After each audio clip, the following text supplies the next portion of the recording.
ओम शांति बाप दादा। आज 29 जनवरी 2024 के बाबा के मधुर महावाक्य। मीठे बच्चे, जैसे बाप तुम्हारा श्रृंगार करते हैं ऐसे तुम्हें भी दूसरों का करना है। सारा दिन सर्विस करो, जो आए उसे समझाओ, फिक्रात की कोई बात नहीं। आज की मुरली से प्रश्न है, ये नॉलेज कोटों में कोई ही समझते व धारण करते हैं, ऐसा क्यों? उत्तर है, क्योंकि तुम सब नई बातें सुनाते हो। तुम कहते हो परमात्मा बिंदी मिसल है, तो सुनकर ही मूंझ जाते हैं। शास्त्रों में तो ये सब बातें सुनी ही नहीं हैं। इतना समय जो भक्ति की है वह खींचती है, इसलिए जल्दी समझते नहीं। कोई फिर ऐसे परवाने भी निकलते हैं जो कहते हैं बाबा हम तो विश्व का मालिक ज़रूर बनेंगे, हमें ऐसा बाबा मिला, हम छोड़ कैसे सकते। सब कुछ न्यौछावर करने की उछल आ जाती है। गीत है दूर देश के रहने वाले। ओम शांति। मीठे मीठे रूहानी बच्चे अच्छी तरह से जानते हैं कि हम मुसाफिर हैं। यह हमारा देश नहीं है। यह बेहद का नाटक बहुत बड़ा मांडवा है। कितनी बड़ी बड़ी बत्तियां हैं, ये सदैव जलती रहती हैं। आत्मा जानती है हम सब एक्टर्स हैं और नंबरवार अपने पार्ट अनुसार पूरे टाइम पर आते हैं यहाँ पार्ट बजाने। पहले तुम वापस घर जाकर फिर यहाँ आते हो। ये अच्छी तरह से समझने और धारण करने की बात है। नाटक के एक्टर होते हैं, अगर एक दो के ऑक्यूपेशन को न जाने तो उनको क्या कहेंगे। ड्रामा के आदि मध्य अंत को जानने से तुम ये बनते हो। ये पढ़ाई सबसे न्यारी हुई। बाप बीज रूप है, नॉलेजफुल है। जैसे वह कॉमन बीज और झाड़ होते हैं, उनको जानते हो ना। पहले छोटे छोटे पत्ते निकलते हैं, फिर बड़े होते होते झाड़ कितना वृद्धि को पाता है, कितना समय लगता है। तुम्हारी बुद्धि में यह ज्ञान है। बाप तो एक ही बार आते हैं। मीठे मीठे बच्चे, यह अनादि अविनाशी ड्रामा है। बाप है स्वर्ग का रचयिता, हेवनली गॉडफादर। हेवन स्थापन करने बाप को आना पड़ता है। गायन भी है दूर देश का रहने वाला। यह रावण राज्य पराया है। रावण राज्य में राम को आना है। तुम्हारी बुद्धि में ही ज्ञान है, तो बाप समझाते हैं आत्माओं को कि तुम सब मुसाफिर हो। इकट्ठे तो पार्ट बजाने नहीं आएंगे। तुमको मालूम है सबसे पहले होते हैं देवताएं। उस समय और कोई नहीं थे। बहुत थोड़े होते हैं, फिर वृद्धि को पाते हैं। तुम आत्माएं शरीर छोड़ सब वहाँ आती हो। ये बाप ने ही बुद्धि दी है। आत्माओं को अब नॉलेज मिली है। हम बीज और झाड़ के आदि मध्य अंत को जानते हैं। बीज ऊपर है, नीचे सारा झाड़ फैला हुआ है। अभी झाड़ पूरा ही जड़जड़ीभूत है। तुम बच्चे इस झाड़ के आदि मध्य अंत को जान गए हो। ऋषि मुनियों से पूछते थे तो नेति नेति कह देते थे, जबकि वह भी नहीं जानते तो परंपरा से कैसे आ सकता है। ये बातें अच्छी तरह से धारण करनी है, भूलना नहीं है। तुम पद पाते हो, पवित्र भी ज़रूर बनना है। सिवाय बाप की और कोई पवित्र बना न सके। विनाशी धन दान करते तो राजाई कुल में अथवा अच्छे कुल में जन्म लेते हैं। तुम बच्चों को बहुत बड़े घर में जन्म मिलता है। नई दुनिया तो बहुत छोटी होती है। सतयुग में देवताओं का जैसे एक गांव था। शुरू में बॉम्बे कितनी छोटी थी, अब देखो कितनी वृद्धि को पाया है। आत्माएं सब अपना पार्ट बजाती हैं, सब मुसाफिर हैं। बाप एक ही बार का मुसाफिर है। हो तुम भी एक ही बार के मुसाफिर। तुम भी एक ही बार आते हो, फिर पुनर्जन्म लेते पार्ट बजाते ही रहते हो। अभी तुम अमरलोक में जाने के लिए अमर कथा सुनते हो, जिससे 21 जन्म ऊंच पद पाते हो। 21 पीढ़ी कहते हैं ना, पीढ़ी अर्थात बुढ़ापे तक। फिर दूसरा शरीर आपे ही लेंगे। अकाले मृत्यु नहीं होगा, वह है ही अमरलोक। काल का नाम नहीं, अचानक मृत्यु होती नहीं। तुम एक शरीर छोड़ दूसरा लेते हो। दुख की कोई बात नहीं। सर्प को दुख होता है हुआ क्या, और ही खुशी होती होगी। अभी तुमको आत्मा का ज्ञान मिलता है। आत्मा ही सब कुछ करती है। आत्मा में ही बुद्धि है। शरीर तो बिल्कुल अलग है। उनमें ना आत्मा होती तो शरीर चल ना सके। कैसे शरीर बनता है, आत्मा कैसे प्रवेश करती है, हर चीज़ वंडरफुल है। बाप कहते हैं, मीठे मीठे बच्चे, तुम्हारा स्वर्ग है वंडरफुल वर्ल्ड। रावण राज्य में 7 वंडर्स दिखाते हैं। राम राज्य में बाप का एक ही वंडर है, स्वर्ग, जो आधा कल्प कायम रहता है। मनुष्यों ने देखा भी नहीं है तो भी सबके मुख से स्वर्ग नाम ज़रूर निकलता है। अभी तुम बुद्धि से जानते हो, कोई कोई ने साक्षात्कार भी किया है। बाबा ने भी विनाश और अपनी राजधानी देखी। अर्जुन को भी साक्षात्कार में दिखाया है। अब बरोबर यह है गीता एपिसोड। बाबा बतलाते हैं कि बच्चे, यह है पुरुषोत्तम संगम युग, जबकि मैं आकर तुम बच्चों को राजयोग सिखाता हूँ और इतना ऊंच बनाता हूँ। दुनिया में इन बातों को कोई नहीं जानते। तुम बहुत मौज से रहते हो। यहाँ मनुष्य मरते हैं तो दीपक जगाते हैं। सतयुग में सब आत्माओं का दीपक जगा रहता है, घर घर में सोझरा होता है। यहाँ फिर मनुष्य घर घर में बत्तियाँ जलाते हैं। बाप कहते हैं, इन सब बातों को अच्छी तरह बुद्धि में धारण करना है। बाप और राजधानी को याद करते रहो। तुम जानते हो, इतना समय हमने राजाई की। जो बहुत समय के बिछड़े हुए हैं, उन्हों से ही बाप बात करते हैं, पढ़ाते हैं। बच्चे जानते हैं, इस समय की बातों के ही त्यौहार मनाते हैं। शिव है ऊंचे ते ऊंच भगवान। वह भारत में कैसे आते हैं, उसने खुद बताया है कि मुझे प्रकृति का आधार लेकर आना पड़ता है। तब तो बोलते हैं, नहीं तो बच्चों का ज्ञान श्रृंगार कैसे कराएं। अब तुम्हारा श्रृंगार हो रहा है, तुम फिर दूसरों को करा रहे हो। मनुष्य से देवता बनाने का यह है बहुत सहज, परंतु मनुष्यों की बुद्धि ऐसी डल हो गई है जो कुछ भी समझते नहीं। टाइम लेते हैं। तुम प्रदर्शनी में सब बातें समझाते हो। जो आया जैसे समझाया, सब ड्रामा, फिक्रात की कोई बात नहीं। बच्चे कहते हैं, बाबा माथा बहुत मारते हैं, निकलता कोटों में कोई है, सो तो होगा। तुम कहते हो परमात्मा बिंदी है। शास्त्रों में ऐसी बात है नहीं, इसलिए मूंछ पड़ते हैं। तुम भी पहले नहीं मानते थे। कोई कोई को 2 वर्ष भी समझाने में लगे, चले जाते हैं फिर आते हैं। इतना सहज भक्ति छूटती नहीं है, वह अपनी ओर खींचती है। यह भी ड्रामा में पार्ट है।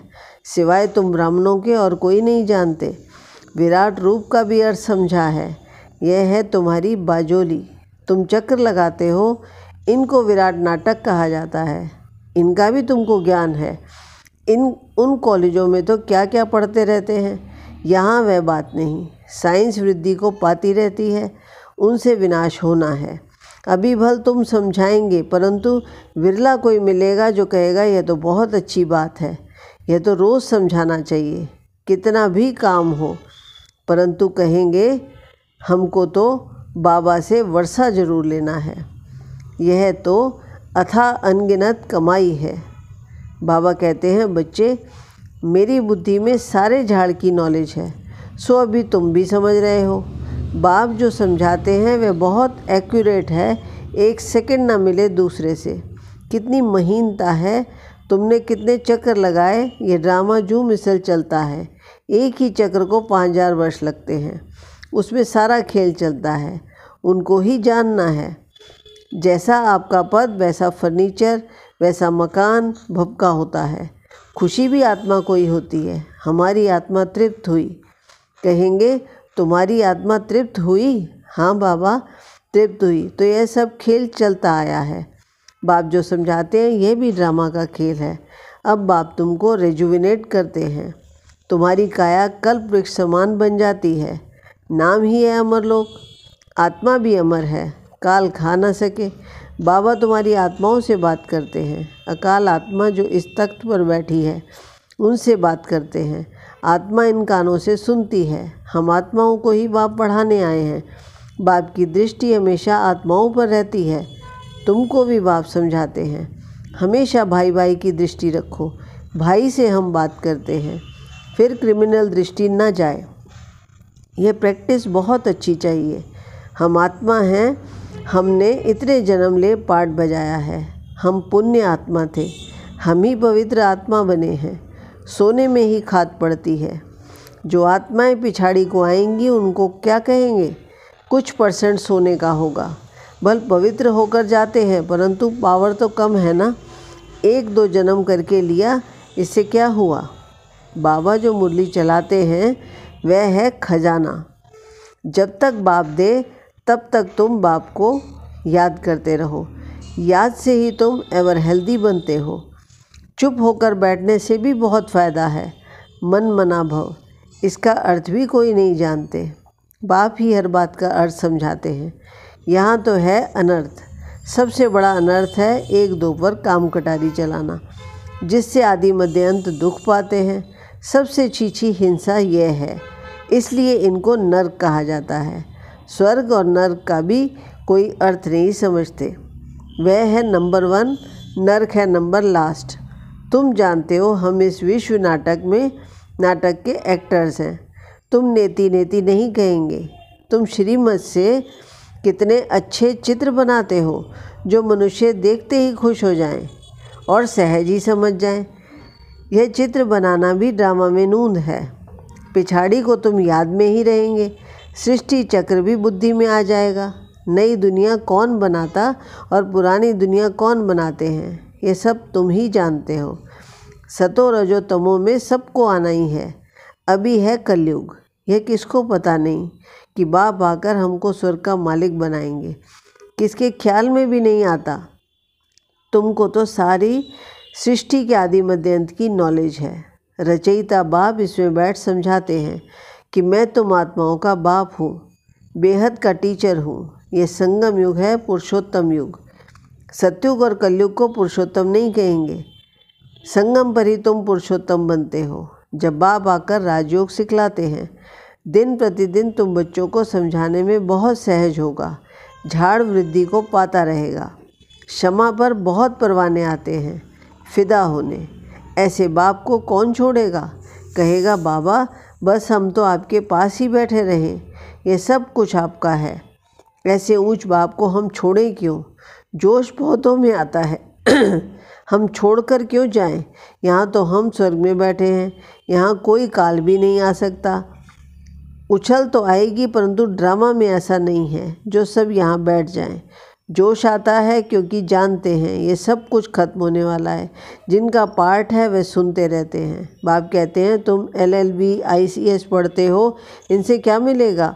कल शरीर छूट जाए तो क्या मिलेगा, कुछ भी नहीं। वह है विनाशी विद्या, यह है अविनाशी विद्या जो अविनाशी बाप देते हैं। जन्म में ही बनना है, वह तो याद से ही बनेंगे। और शरीर पर भरोसा।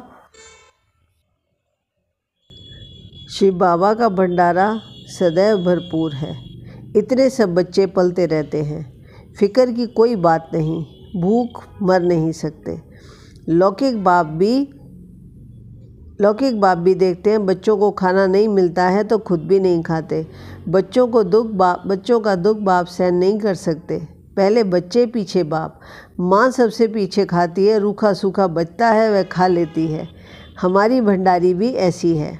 अच्छा, मीठे मीठे सिकी लदे बच्चों प्रति माता पिता बाप दादा का याद प्यार और गुड मॉर्निंग। रूहानी बाप की रूहानी बच्चों को नमस्ते। धारणा के लिए मुख्य सार है। पहला, भाई भाई की दृष्टि पक्की करनी है। हम आत्मा भाई से बात करते हैं। ये अभ्यास कर क्रिमिनल दृष्टि को परिवर्तन करना है। दूसरा, बाप जब ज्ञान खजाना देते हैं तो याद में बैठ बुद्धि रूपी झोली से खजाना भरना है। चुप बैठकर अविनाशी कमाई जमा करनी है। आज की मुरली से वरदान है। शिव बाबा कहते हैं,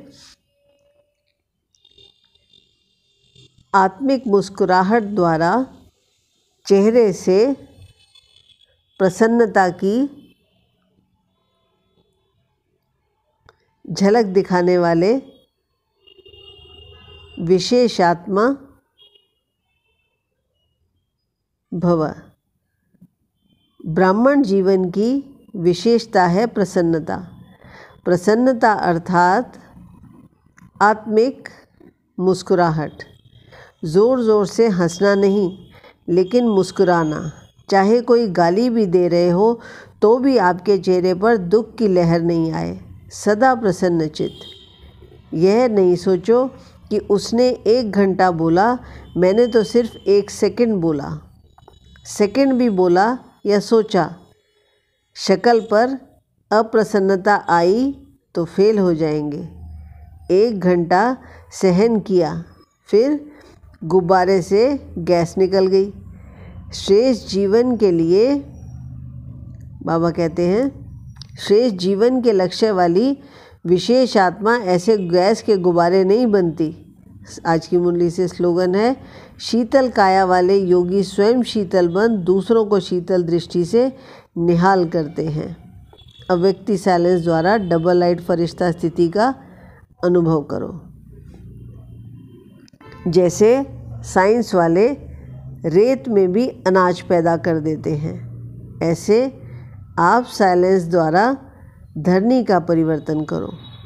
इसके लिए शुभ भावना संपन्न बनो। ब्रह्मा बाप को फॉलो करो। साइलेंस की शक्ति से किसी भी आत्मा की वृत्ति दृष्टि का परिवर्तन कर दो। जैसे क्रोध अज्ञान की शक्ति है, ऐसे ज्ञान की शक्ति शांति है, सहन शक्ति है। अभी इन गुणों को अपना संस्कार बना लो तो डबल लाइट फरिश्ता सहज बन जाएंगे। ओम शांति।